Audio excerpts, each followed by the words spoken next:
வணக்கம் நண்பர்களே. 60 வயதிற்கு மேல நடக்கும்போது தடுமாறுகிறீர்களா? படுக்கையில இருந்து எழுந்திருக்கும் போது சமநிலை இல்லாமல் இருக்கிறீர்களா? படிக்கட்டியில் ஏறும்போது பயமாய் இருக்கிறதா? அல்லது விழுந்துவிட்டால் எலும்பு உடைந்துவிடும் என்று பயம் தினம் தினம் இருக்கிறதா? அப்படியானால் இந்த வீடியோ உங்களுக்கானது தான். இன்னைக்கு எந்த விலையுயர்ந்த கருவியும் இல்லாம வீட்டிலேயே செய்யக்கூடிய 4 எளிய பயிற்சிகளை தான் இந்த வீடியோவில் பார்க்க போறோம். இந்த 4 எக்ஸசைஸ்களை நீங்க தினமும் 10லிருந்து 15 நிமிடம் செய்தாலே போதும். கால்களில் பலம் அதிகரிக்கும், பேலன்ஸ் மேம்படும், தடுமாறும் அபாயம் குறையும், தன்னம்பிக்கையுடன் நீங்க நடக்க முடியும். ஆனா ஒரே ஒரு முக்கியமான விஷயம், இந்த வீடியோவை நீங்க முழுசா பாருங்க. அப்பதான் உங்களுக்கு இந்த வீடியோ முழுமையா புரியும். இது உங்களுக்கு மிகவும் பயனுள்ள ஒரு வீடியோவாக இருக்கும். உங்களுடைய ஆரோக்கியத்திற்கு, உங்க வாழ்க்கையை மாற்றக்கூடிய ஒரு அற்புதமான வீடியோவாக இருக்கும். வீடியோவை முழுமையா பாருங்க. உங்கள் ஆரோக்கியம் உங்கள் கையில்தான். நம்ம முதல்ல பார்க்கக்கூடிய எக்ஸசைஸ் என்னன்னா, சேர்ல உட்காந்து எந்திரிச்சிட்டு திருப்பி உட்காந்து எந்திரிக்கக்கூடிய ஒரு எக்ஸசைஸ் தான். இந்த எக்ஸசைஸ் உலகம் முழுவதும் பிசியோதெரபிகளால் பரிந்துரைத்த ஒரு சிறந்த பயிற்சி தாங்க. ஏன்னா இது தினமும் பல முறைகள் நீங்கள் செஞ்சீங்கன்னா உங்களுக்கு எளிமையாக இருக்கும், நடக்கிறதுல எளிமையாக இருக்கும், உங்களுடைய கால்களுக்கு நல்ல ஒரு பலம் அதிகரிக்கும். ஸோ ஏன் இதுக்காக செய்யணும், நாற்காலியில் உட்கார்ந்துருக்குறோம் அப்புறம் எந்திரிக்கிறோம். ஸோ நீங்கள் எப்படி செய்யணுங்கிறத இப்போ பார்த்துடலாம். ஒரு வலுவான நல்ல சேரை எடுத்துக்கிறங்க.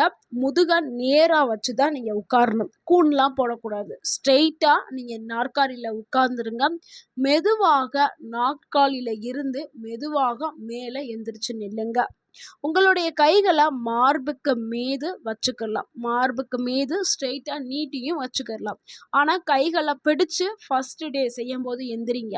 அடுத்து நீங்கள் தானாக தான் எந்திரிச்சு நிற்கணும். கைகளை பிடிச்சு நீங்கள் எந்திரிக்க கூடாது. ஸோ நீங்கள் மெதுவாக தான் எந்திரிக்கணும், மெதுவாக தான் உட்காரணும். அவசரம் வேண்டாம். ஏன்னா ஃபர்ஸ்ட் டைம் செய்கிறீங்கள, அதனால ஸ்லோவாகவே செய்யுங்க. இது எத்தனை முறை செய்யணும்னா, ஆரம்பத்தில் 5 முறை செய்யுங்க. அதுக்கு பிறகு 10 முறை செய்யுங்க. ஒரு 2-3 நாள் 5 முறை செய்யுங்க. அதுக்கப்புறம் அந்த வாரத்தில் லாஸ்ட்டில் 10 முறை, அடுத்து ஒரு வாரம் கழிச்சு 15 முறை, இப்படி 15 முறை நீங்கள் ரிப்பீட் செஞ்சுக்கிட்டே இருக்கணும். இப்படி நீங்கள் தொடர்ந்து இந்த எக்ஸசைஸை நீங்கள் தொடர்ந்து செஞ்சீங்கன்னா நல்ல பலன்களை நீங்கள் காணலாம்.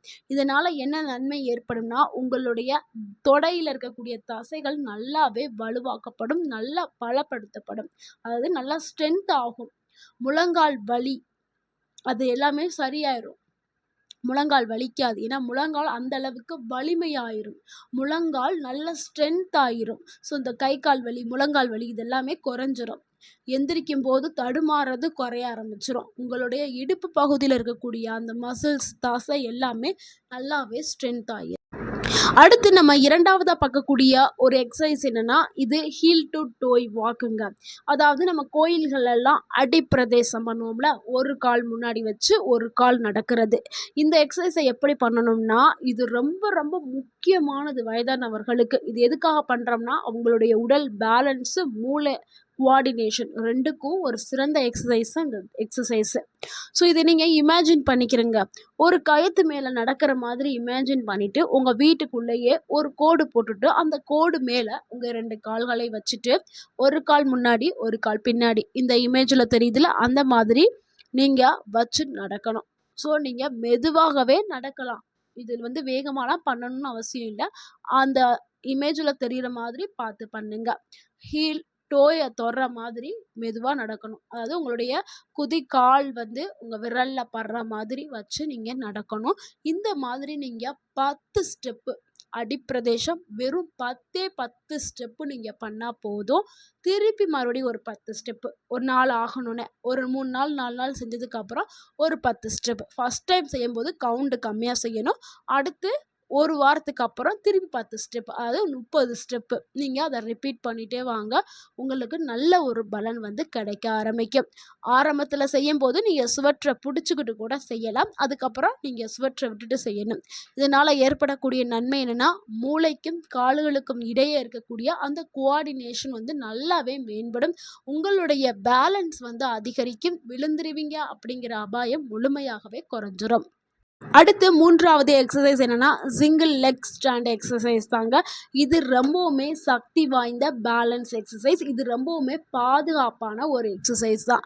இதை எப்படி நீங்க செய்யணும்னா, ஒரு கால தூக்கிட்டு நிக்கணுங்க. இந்த இமேஜ்ல தெரியுதுல்ல, அந்த மாதிரி பண்ணணும். இதுக்கு நீங்க பக்கத்துல ஒரு சேர பிடிச்சுக்கிட்டு கூட நீங்க செய்யலாம். ஃபர்ஸ்ட் டைம் செய்யும்போது நீங்க அந்த மாரி செய்யுங்க. அடுத்து நீங்களா தன்னால செய்யணும். ஸோ நீங்க ஒரு கால வந்து தரையில வச்சுட்டு, இன்னொரு கால சிறிது தூரம் நல்லாவே உயர்த்தி நீங்க வச்சுக்கிறணும். அதாவது அந்த ஒரு கால 10 வினாடிகள் நீங்க வச்சுட்டு நிக்கணும். ஒரு கால்ல உங்க உடல் வந்து நிக்கிற மாரி பண்ணணும். ஏன்னா, அப்பதான் உங்களுக்கு உடல் வந்து ஒரு கால்ல வந்து தாங்கி நல்ல ஒரு பேலன்ஸ் வந்து கிடைக்கும். அதுக்கப்புறம் கால கீழ வச்சுட்டு இன்னொரு கால மாத்தி அதே மாதிரி செய்யணும். ஆரம்பத்துல 5 வினாடிக்குள் கூட போதும். இல்லைன்னா ஃபர்ஸ்ட் டைம் செய்கிறீங்கல்ல, ரொம்ப வினாடி வந்து தூக்கி வச்சுட்டு நிற்க முடியாது.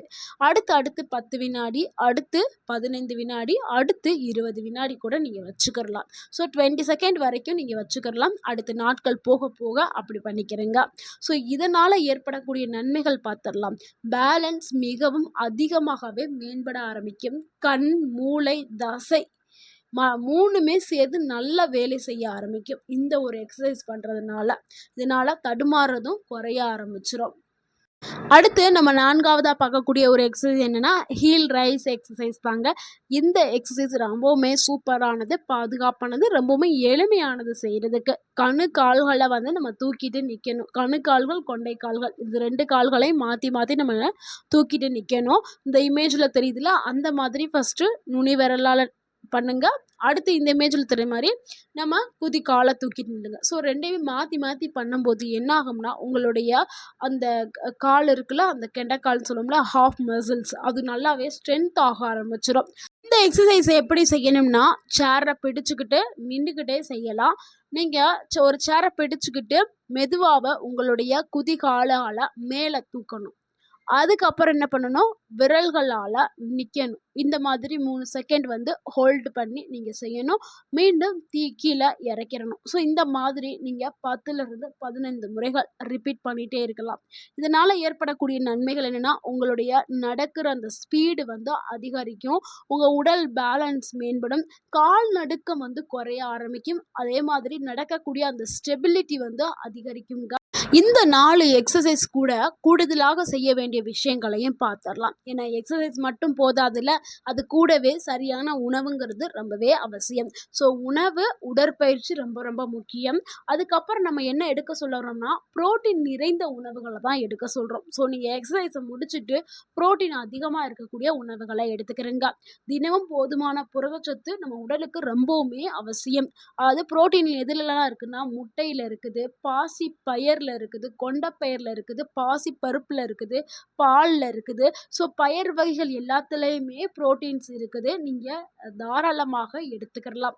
நான்வெஜ் சாப்பிட்றவங்க முட்டை எடுத்துக்கிறங்க. வெஜ் சாப்பிட்றவங்க பாசிப்பயிறு, கொண்டைப்பயிறு, அ பட்டாணி இந்த மாதிரியான உணவுகள நீங்க எடுத்துக்கிறங்க. அடுத்து விட்டமின் டி நிறைந்த உணவுகள் கண்டிப்பா நம்ம உடலுக்கு தேவைங்க. ஸோ அது சில உணவுகள்ல தான் இருக்கு. காளான், முட்டை இதுலலாம் முட்டையோட மஞ்சக்கருவுல விட்டமின் டி இருக்கு. ஸோ இப்படி தேடி தேடி நம்ம ஒவ்வொரு உணவுகளா சாப்பிடணும். அதுக்கு நீங்க என்ன பண்றீங்கன்னா, சூரிய ஒளியில நின்றலாம். சன் பாத் எடுத்துறலாம். ஸோ விட்டமின் டி ஃப்ரீயாவே சூரிய ஒளிலருந்து கிடைக்குது. அதுக்காக நீங்க சூரியன பார்த்து ஒரு 15 நிமிடமோ, இல்ல 20 நிமிடமோ சூரிய ஒளியில நீங்க உட்காரலாம், நடக்கலாம், பேசலாம், இல்லைன்னா விளையாடலாம். நீங்க என்ன வேணாலும் செய்யலாம். ஜஸ்ட் சும்மா உட்கார்ந்து நீங்க சூரியன பார்த்தா போதும். உங்களுடைய அந்த சூரிய ஒளி உங்க மேல விழணும். ஸோ அந்த மாதிரி நீங்க இருக்கணும். ஸோ அப்பதான் உங்களுக்கு விட்டமின் டி வந்து கிடைக்கும். அடுத்த ஒரு முக்கியமான விஷயம் என்னன்னா, கால்சியம் நிறைந்த உணவுகள எடுத்துக்கிறணுங்க. கால்சியம் எதுலலாம் அதிகமா இருக்குன்னா, அ கேழ்வரகு அதுல வந்து அதிகமா இருக்கு. நீங்க கூழு இல்லைன்னா தோசையா எடுத்துக்கலாம். அடுத்து எள்ளுங்க. எள்ளு உருண்டை இல்லைன்னா எள்ள வறுத்து பவுடர் பண்ணி பால்ல கலந்து குடிக்கலாம். ஸோ ராகி, எள்ளு, தயிர், பால் இது எல்லாத்துலயுமே கால்சியம் இருக்குது. முருங்கைக்கீரையில அதிக அளவுல கால்சியம் இருக்கு. ஸோ கீரைகள் எல்லாத்தையுமே எடுத்துக்கிறங்க. காய்கறிகள் எடுத்துக்கிறங்க. அடுத்து தண்ணி தண்ணீர் ரொம்பவுமே முக்கியம். தண்ணி குறைவா குடிச்சீங்கன்னா, தலை சுற்றுதல், மயக்கம், தடுமாற்றம் இது எல்லாமே ஏற்படும். முக்கியமா வயதானவர்களுக்கு அந்த தாகம் ஃபீல் இருக்காது. இதனால தண்ணி நெறைய பேர் குடிக்க மாட்டாங்க. கிட்னி கிட்னி சார்ந்த கிட்னில கல் உருவாகுறது இந்த மாரி பிரச்சனைலாம் நெறைய வரும். ஸோ அத தடுக்கிறதுக்கு நீங்க நீங்க அவ்வப்போது ஒரு வாட்டர் பாட்டில்ல 2 லிட்டர் தண்ணி இல்ல 3 லிட்டர் அடைச்சு வச்சுக்கிட்டு, அத பார்க்குற டைம்லாம் குடிக்கணும். ஸோ இந்த மாதிரி நீங்க உங்களுடைய பழக்கத்த மாத்திக்கிறங்க. அடுத்து தூக்கம். ஒரு நாளைக்கு 7லருந்து 8 மணி நேரம் கம்பல்சரி தூங்கி எந்திரிக்கணும்.